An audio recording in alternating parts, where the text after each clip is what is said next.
Welcome. Let's talk about how to answer those tell me about a time questions during an interview.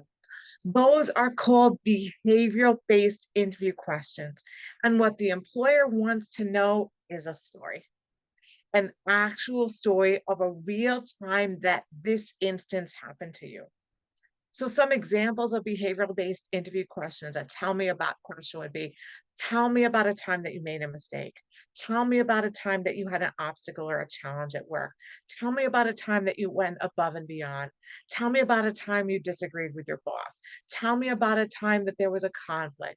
Tell me about a time that you had a disagreement with a coworker. Tell me about a time that you had a difficult customer. You get the idea. So they want an actual example. So the first thing that you want to make sure that you do is never answer with a hypothetical. If I had a difficult customer, this is what I would do. Mm-mm. They want to hear the real story because we're all smart enough to put together a story in a perfect situation of how we would handle something.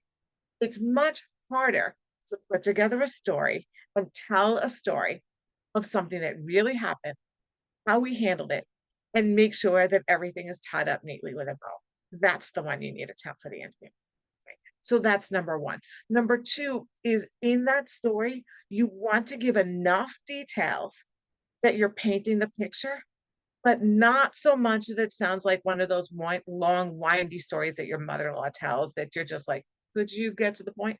Like I was going to the grocery store and I ran into Peggy Sue. You remember her? She used to live next door to us. Like, stay on track. Mhm. In your story, also make sure that you have enough information that the person you're telling it to can feel the conflict, can feel the challenge. So, for example, if you were telling a story about a time that you had a conflict with a coworker, don't just tell me that, well, there was a coworker and at the meetings, she used to object to everything I said. So then I spoke to her and we worked it out and everything was fine. Doesn't really tell enough of a story, right? But what if you told a story that said, I had a coworker that at our weekly meetings, every single week, she would shoot down my ideas. And I let it go the first time. Maybe, maybe she's in the mood that day or whatever. I let it go the second time. The third time that she shot me down, I waited until after the meeting. So I didn't make a scene at the meeting. And I spoke to her privately and said, can we have a conversation?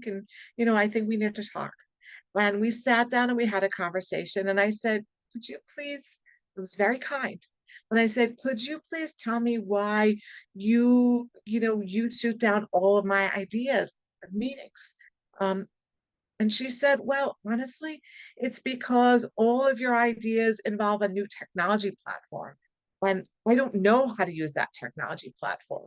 And I'm scared about learning that technology platform. And I already have so much on my plate right now that even learning that platform is too much. And I assured her that I would help her learn that platform, and I would show her how to use that platform.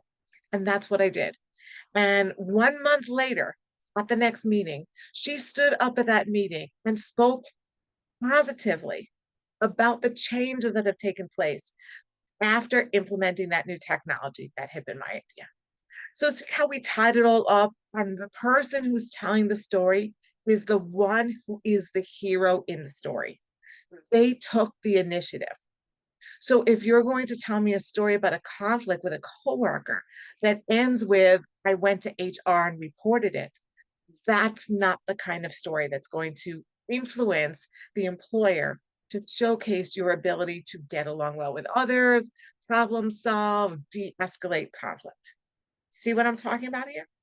So, in any story that you're telling, in any of these tell me about a time questions, use the STAR technique. Think about the situation. What was the task? What did you need to accomplish? What were your actions? How did you do it? And then what is the result? Always, always, always with a positive ending. And that's another big one, right? A lot of times when I practice my clients, they'll tell a story. We'll get three-quarters of the way through the story. They'll be like, oh, this isn't going to end well. But it's not a good story. Any story you're going to tell in a job interview has to be one where the story ends well.